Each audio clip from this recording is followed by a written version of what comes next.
નમસ્તે બાળ દોસ્તો, ટીકે એજ્યુકેશન ચેનલમાં આપનું સ્વાગત છે. આજે આપણે ધોરણ 8ની સ્વાધ્યાય પોથીના ભાગ 3માં પાઠ 10 ગુજરાતી વિષયમાં પાઠ 10 અઢી આનાનું સોલ્યુશન જોઈશું. તે પહેલાં દોસ્તો, જો તમે આ ચેનલમાં નવા હોય તો ચેનલને લાઈક, સબસ્ક્રાઈબ અને તમારા બીજા મિત્રો જોડે નહીં. તો ચાલો સોલ્યુશન જોઈએ. પ્રશ્ન 1. નીચે આપેલા પ્રશ્નોના જવાબ લખો. આ પાઠમાં લેખકને સંસ્કૃત ભાષા શીખવાની ઈચ્છા થઈ હતી. તમને કઈ ભાષા શીખવાનું ગમે તેનું વર્ણન કરો. તો મને હિન્દી ભાષા શીખવાનું ગમે. બીજો પ્રશ્ન છે, પુસ્તકાલયમાંથી તમને ગમતા 10 પુસ્તકોના નામ લખો. બાળ દોસ્તો, મેં અહીંયા મને ગમતા પુસ્તકોના નામ લખ્યા છે. તમે તમને ગમતા પુસ્તકોના નામ લખવાના. જય સોમનાથ, સૌરાષ્ટ્રની રસધારા, સત્યના પ્રયોગો, ઈસબની વાતો, વાર્તાનો વડલો વગેરે.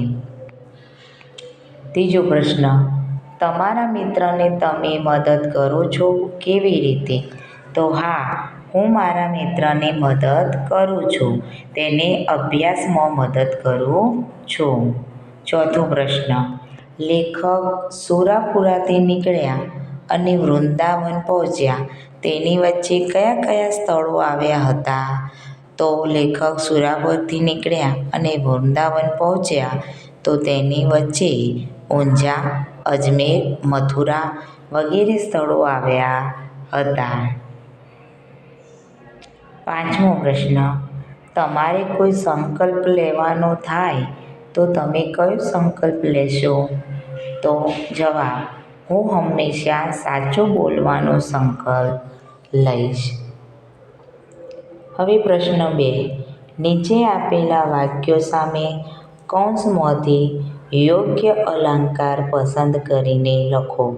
તો કૌંસની અંદર આપણને અલંકાર આપેલા છે અંત્યાનુપ્રાસ, શબ્દાનુપ્રાસ અને વર્ણાનુપ્રાસ.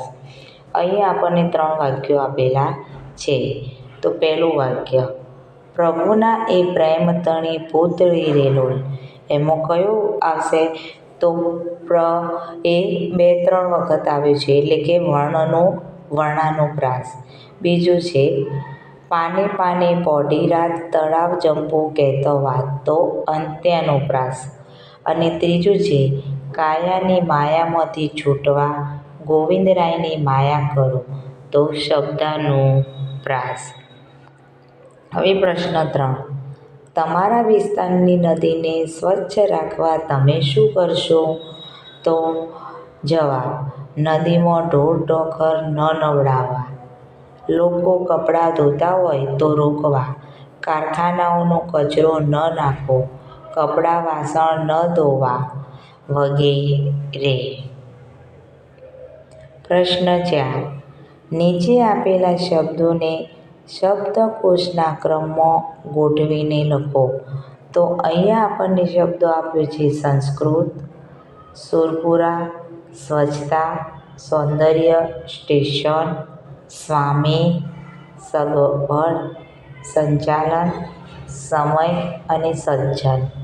હવે આ શબ્દોને શબ્દકોશ પ્રમાણે ગોઠવ્યા છે. તો પહેલાં આવશે સગવડ, પછી સજ્જન, પછી સમય, એના પછી આવશે સ્ટેશન, એના પછી સ્વચ્છતા, સ્વામી, સંચાલન, સંસ્કૃત, સુરપુરા અને સૌંદર્ય.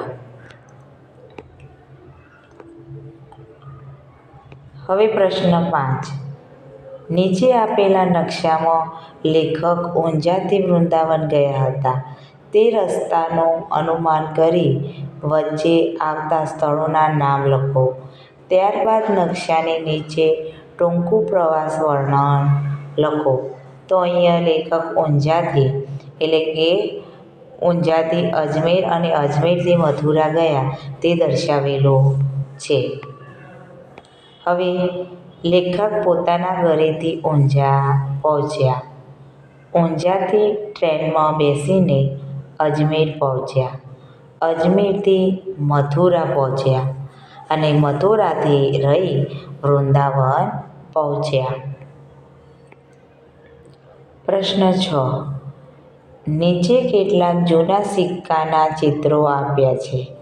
આ જોઈ ત્યારબાદ એક સિક્કાની આત્મકથા તમારા શબ્દોમાં લખો. તો અહીંયા જૂના સિક્કા આપેલા છે બધા. તો એક સિક્કાની આત્મકથા અહીંયા લખેલી છે. હું 1 રૂપિયાનો સિક્કો છું. મારો જન્મ ટંકશાળામાં થયો હતો.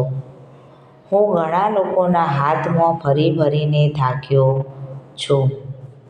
કોઈએ મારું અપમાન નથી કર્યું. ઘસારાને કારણે હવે હું વૃદ્ધ થયો છું. પ્રશ્ન 7.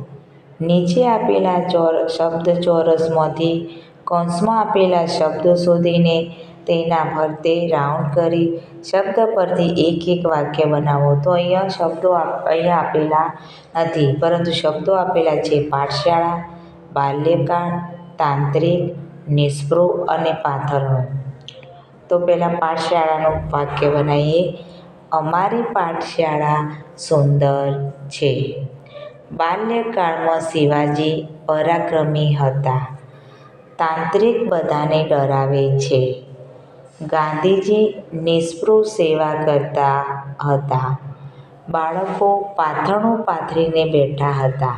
બાળ દોસ્તો, આ ફક્ત સમજ માટે જ છે. તમે તમારી રીતે વાક્યો બનાવો. હવે પ્રશ્ન 8. નીચેના ઉદાહરણ મુજબ આપેલા શબ્દોના સમાનાર્થી શબ્દોનો ઉપયોગ કરી વાક્ય બનાવીને લખો. તો પાઠશાળા. તો પાઠશાળાનું સમાનાર્થી થાય છે નિશાળ. હવે એનું વાક્ય બનાવ્યું છે કે હું રોજ નિશાળે ભણવા જાઉં છું. અહીંયા શબ્દ આપેલું છે ભિખારી. તો એનું થશે માગણ. સમાનાર્થી શબ્દો. એનું વાક્ય બનાવીએ તો આજે માગણ માગવા આવ્યો. બીજું છે સવાલ. તો એનો સમાનાર્થી શબ્દ થશે પ્રશ્ન. એનું વાક્ય છે મોટા માણસો પ્રશ્નોના જવાબ આપે. ત્રીજું છે અવાજ. તો એનો સમાનાર્થી થશે નાદ. એનું વાક્ય બનશે ભગવાનનો નાદ ન સંભળાય.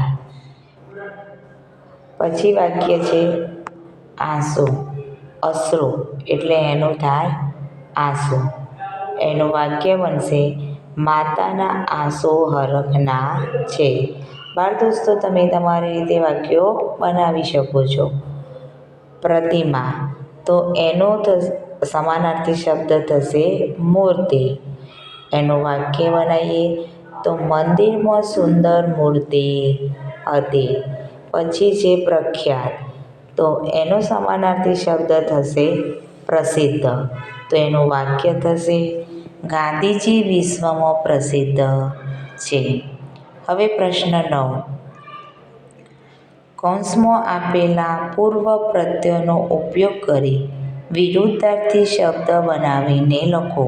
કૌંસમાં આપણને શબ્દો આપેલા છે અ, ની, અપ, ઘેર, અણ અને વી. આના આધારે આપણે વિરોધાર્થી શબ્દો બનાવવાના છે. તો માન. તો માનની આગળ આપણે અપ લગાવી દઈશું એટલે બનશે અપમાન. વિરોધાર્થી શબ્દ. માનનો શબ્દ વિરોધાર્થી શબ્દ બનશે અપમાન. બીજું છે સત્ય. એની આગળ આપણે અ લગાવીશું તો બનશે એનો વિરોધાર્થી શબ્દ બનશે અસત્ય. પછી છે આવડત. તો એની આગળ આપણે લગાવીશું અણ. તો એનો વિરોધાર્થી શબ્દ બનશે અણઆવડત. હવે સ્વાર્થ. એની આગળ ની લગાવીશું તો એનો વિરોધાર્થી શબ્દ બનશે નિસ્વાર્થ. પછી છે યોગ, તો એના લગાવીશું વી, તો એનો વિરોધી બનશે વિયોગ. અને હાજર છેલ્લે, તો એના આગળ લગાવીશું ઘેર, તો એનો વિરોધાર્થી શબ્દ બનશે ગેરહાજર. હવે પ્રશ્ન 10. નીચે આપેલા શબ્દોનો ઉપયોગ કરી અન્નક્ષેત્ર વિશે ફકરો લખો. તો અહીંયા આપેલા છે શબ્દો ભોજનશાળા, પાણી, ભોજન, ભૂખ, ભિક્ષુક, પાથરણું, પૈસા, રસોડું, આશ્રમ, સંચાલન.